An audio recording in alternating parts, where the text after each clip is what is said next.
So friends, we started with the first study of electric current in chapter number 3.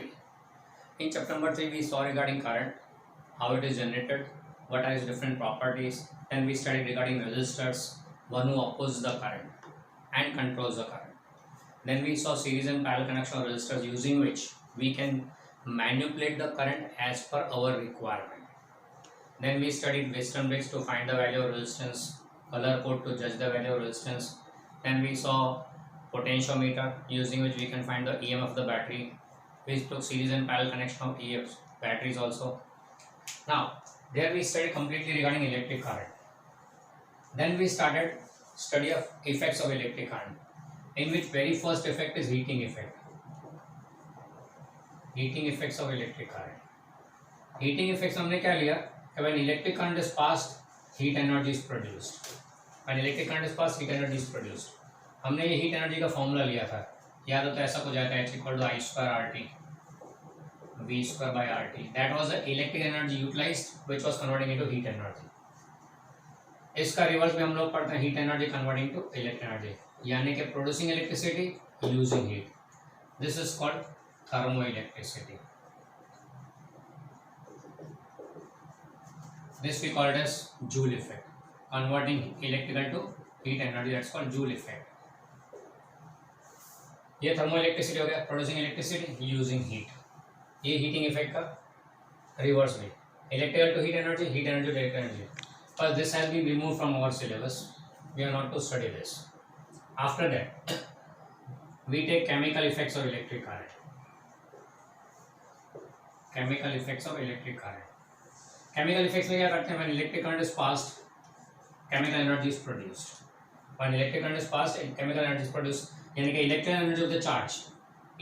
energy of the charge converts into chemical energy. This process is called electrolysis. Electrolysis यानी क्या? When electric current is passed, chemical composition of the substance disturbed, the molecule dissociates, or we can say it dissociates into two positive and negative ions. उसको electrolysis process बोलते हैं. कब होता है ये? जब इलेक्ट्रिक करंट पास करोगे chemical solution से, तो दैट्स इलेक्ट्रोलिसिस. उसका एक एप्लीकेशन है electroplating, making coating of one substance other substance using electrolysis process. And इसको गवर्न करते हैं फैराडेज के दो law. So we call them as Faraday's laws of electrolysis. बराबर है. फिर इसका reverse, chemical energy converted to electric energy, producing electricity using chemical energy, and that is called electrochemical cell. That's called electrochemical cell. Electrochemical cell बोलते हैं जो दो type के होते हैं, primary and secondary cell.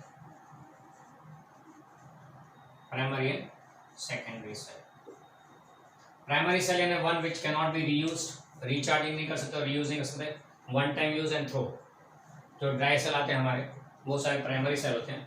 And then the secondary cell are the rechargeable cells. जो हमारी गाड़ी में सेल लगे होते हैं, हमारे टू व्हीलर में जो सेल्स होते हैं, वो सारे those batteries are secondary cells. They are basically lead storage cell which are secondary in nature. Secondary cell मतलब क्या है? Those which can be recharge and reused. बराबर. अब ये पूरा तो केमिस्ट्री में शिफ्ट कर दिया, इसलिए हमें यहाँ पर नहीं पढ़ाना है. इसमें भी ये आपने पढ़ा हुआ है 9th 10 में, और ये अब हम पढ़ते हैं. ये हमने पढ़ा यहाँ पे how to recharge a lead storage cell. उसके ऊपर सम भी किया था चार्जिंग ऑफ अ सेल. बराबर. ये हो गया यहाँ केमिकल इफेक्ट्स. तो इलेक्ट्रिक करंट के दो इफेक्ट है, हीटिंग इफेक्ट, दूसरा केमिकल इफेक्ट, चैप्टर नंबर 3 में कवर किया था. फिर तीसरा effect of electric current is magnetic effects. अब मैग्नेटिक इफेक्ट्स क्या है? When electric current is passed, magnetic field is produced. So that gives rise to magnetism. Electricity gives rise to magnetism. When electric current is passed through a wire, a magnetic field is produced around it. You know about it. आपने कहीं पे पढ़ा हुआ है.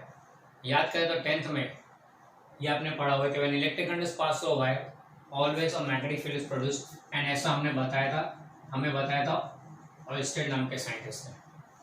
बराबर है. Electric current pass हुआ है, जनरेट्स अ मैग्नेटिक फील्ड. बराबर. ये मैग्नेटिक इफेक्ट हो गया.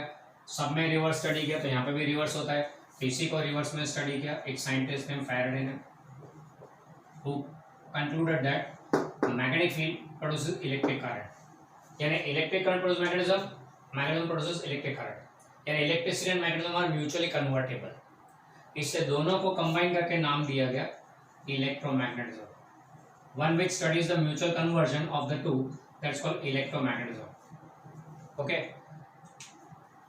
मैग्नेटिक इफेक्ट में क्या है when current is pass magnetic field is produce ऐसा ऑयस्टेड ने बताया ऑयस्टेड तो जस्ट एक प्राइमरी आइडिया था जो हमने 10th में पढ़ा था हमने जो 10th स्टैंडर्ड में पढ़ा था अब उसे और डिटेल में लेना यहाँ पे वायर स्ट्रेट वायर हो तो क्या सर्कुलर लूप हो तो क्या सोलेनॉइड हो तो क्या वो सब केसेस यहाँ पे स्टडी करने चैप्टर नंबर 4 में will deal with this one electricity producing magnetism तो chapter number 4 is regarding electricity producing magnetism and that's the title magnetic effect of electric current इसका रिवर्स भी स्टडी करना है हमें रिवर्स हम लोग पढ़ेंगे चैप्टर नंबर 6 में क्योंकि producing electricity using magnetism is called electromagnetic induction and वो पढ़ेंगे चैप्टर नंबर 6 में इलेक्ट्रोमैग्नेटिक इंडक्शन का फैराडे का जो कांसेप्ट है वो हमको 10th में इंट्रोड्यूस किया था ज़्यादा डिटेल्स यहाँ पे chapter number 6 completely dedicated to that okay तो ये है जो हमारे इलेक्ट्रिक करंट के फॉलोअप में 3 effects heating effects chemical effects and magnetic effects chapter number 4 में electricity magnetism and chapter number 6 में मैग्नेटिज्म टू इलेक्ट्रिसिटी तो यहाँ पे अब हमें इलेक्ट्रिसिटी कन्वर्टिंग टू मैग्नेटिज्म पढ़ना है इलेक्ट्रिक करंट के बारे में तो बहुत कुछ जान लिया chapter number 3 was fully loaded with electric current चलो वो तो पता लग गया अब मैग्नेटिज्म में उसे कन्वर्ट करना है तो पहले मैग्नेटिज्म का तो परिचय लेना पड़ेगा व्हाट इज मैग्नेटिज्म क्या होता है वो पता लगाना पड़ेगा आपको आप बोलेंगे मैग्नेट के बारे में हमको तो पता है सर चलो हम लोग अगर ब्रेनस्टॉर्मिंग करें तो देखें कि तुम्हारे पास कितने पॉइंट्स निकलते हैं मैग्नेटिज्म के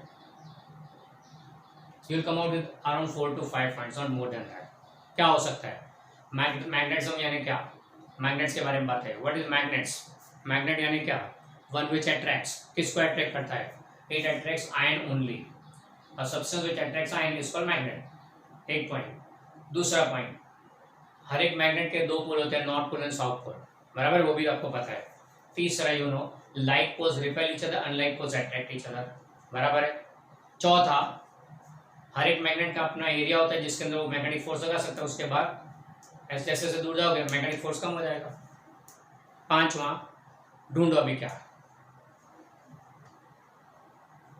बहुत आप बोलोगे कि earth is a huge magnet ये मैक्सिमम बेस्ट 5 पॉइंट आप जा सकते हैं उससे ज़्यादा आपका कोई नॉलेज नहीं निकलेगा क्यों क्योंकि हमको मैग्नेटिज्म के बारे में ज़्यादा कुछ पता ही नहीं है chapter number 5 is completely dedicated to magnetism chapter number 5 is total regarding magnetism and matter यानी आप बोलोगे 5 पॉइंट में क्या बातें की होगी it's around 40 page chapter with around 30 numericals क्या आप समझ सकते हो कि मैग्नेटिज्म क्या चीज़ है it's not a simple thing it's highly detailed तो फिर अगर हम यहाँ पे इलेक्ट्रिक करंट को मैग्नेटिज्म में कन्वर्ट करते हैं तो मैग्नेटिज्म के बारे में कुछ पता नहीं तो कन्वर्ट क्या करेंगे हाउ टू नो दैट यानी कि सिचुएशन क्या 4th चैप्टर में we have to convert electric current to magnetism but we don't have complete knowledge about magnetism then what to do तो ठीक है पहले चैप्टर नंबर 5 पढ़ लेते हैं फिर चैप्टर नंबर 4 पढ़ेंगे पर चैप्टर 5 की शुरुआत ही ऐसी है कि करंट पास करो तो मैग्नेटिक फील्ड जनरेट होता है यानी उसकी शुरुआत चैप्टर नंबर 4 है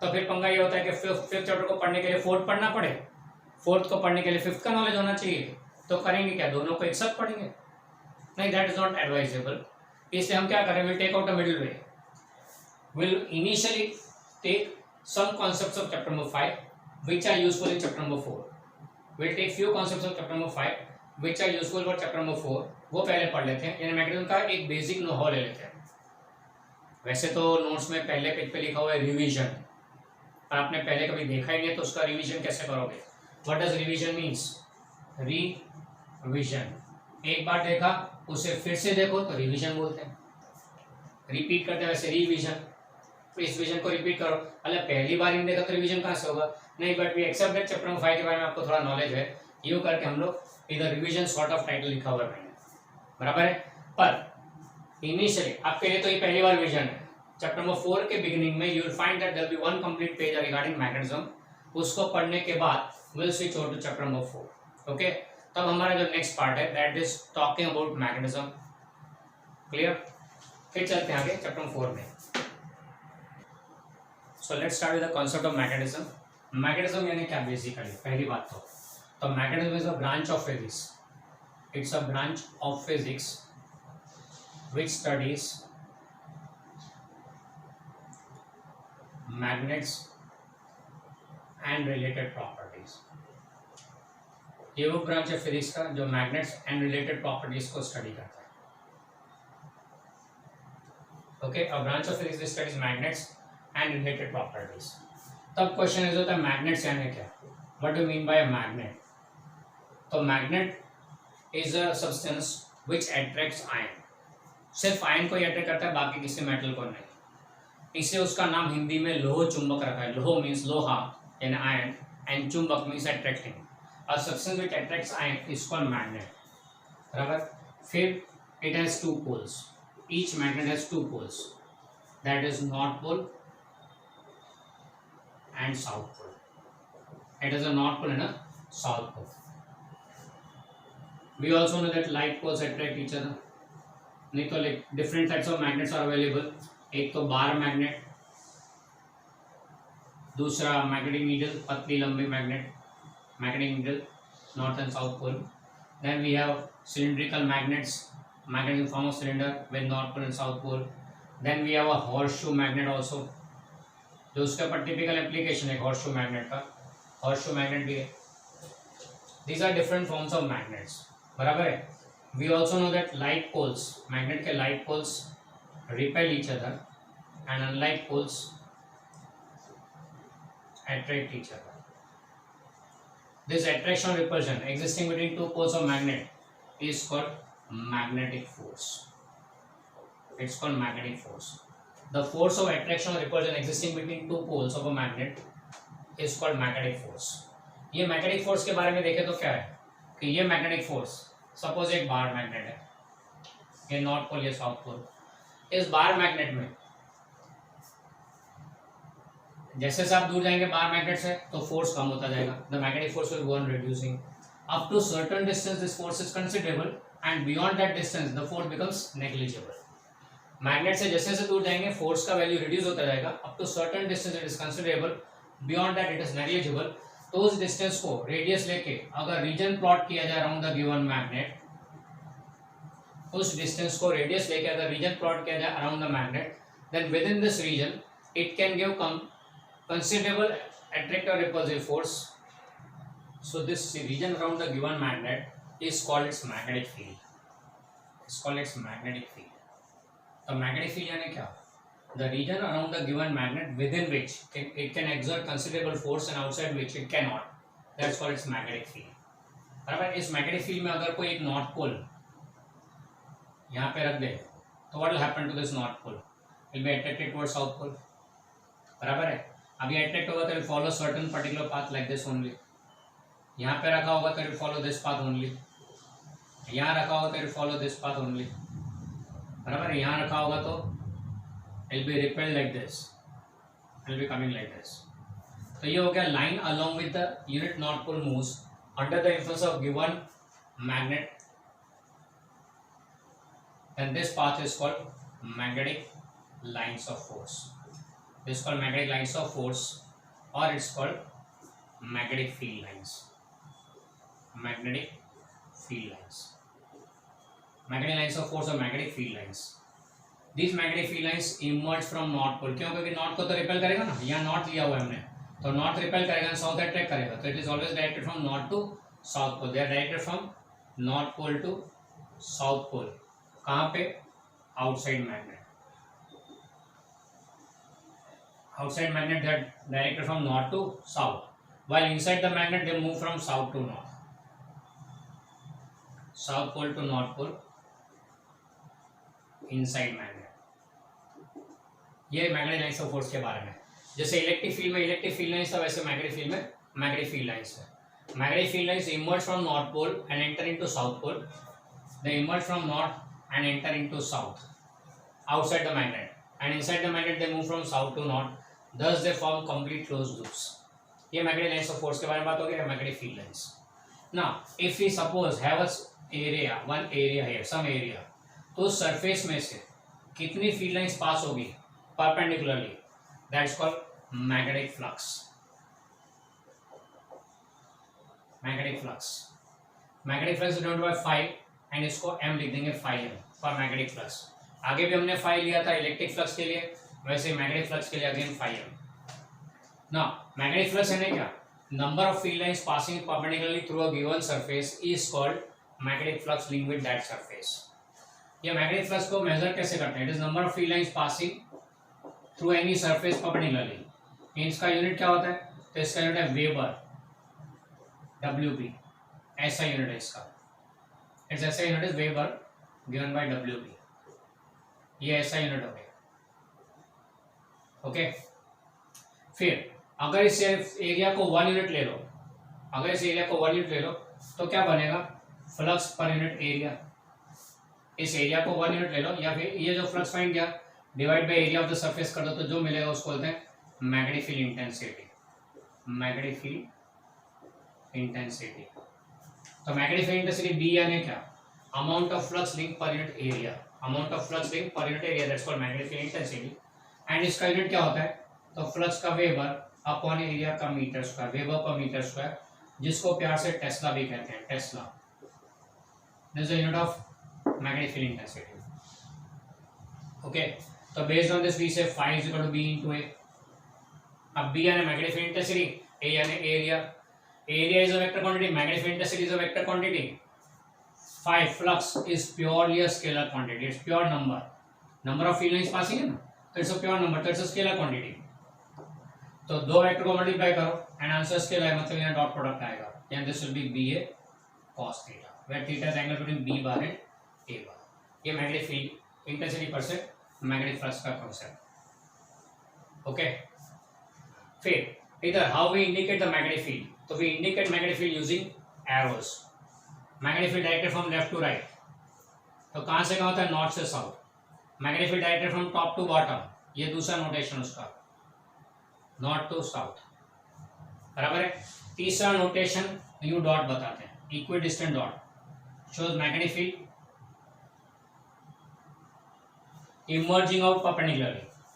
ऐसा कैसे, तो we know an arrow is something like this, जो धनुष्य में तीर होता है ना, तीर, वो ऐसा कुछ होता है एरो। अब एरो अगर आपकी तरफ आ रहा हो, if it is coming towards you, then you will see only the pointed portion of the arrow, तो वही दिख रहा है। एंड अगर एरो यू आपसे दूर जा रहा हो तो आपको उसकी टेल दिखेगी, टेल को ये इंडिकेट करते हैं क्रॉस से, तो ये क्रॉस से अगर बताया मैग्नेटिक फील्ड, तो क्या बोलेंगे, uniform magnetic field perpendicularly entering the page plane of the board, perpendicularly emerging, dot बताता है perpendicularly emerging out, and cross बताता है परपेंडिकुलरली एंटरिंग, बराबर है। तो emerging magnetic field, entering magnetic field, left to right, top to bottom, coming out, going in, ये अलग अलग नोटेशन है मैग्नेटिक फील्ड के। फील्ड लाइंस यूनिफॉर्म डिस्टेंस पे बनाइए तो यूनिफॉर्म मैग्नेटिक फील्ड हो गया। यूनिफॉर्म मैग्नेटिक फील्ड है जिसमें B is same at every point. यहाँ पे ये केस यूनिफॉर्म मैग्नेटिक फील्ड का नहीं है, यहाँ क्राउडेड है, दूर जाओगे तो स्कैटर्ड होगा। ज्यादा डिटेल्स हम लोग चैप्टर नंबर 5 में लेने वाले हैं, अभी तो जस्ट एक आइडिया ले रहे हैं मैग्नेटिज्म क्या होता है। ओके, तो ये हो गया regarding background of magnetism, which will be using for chapter number 4.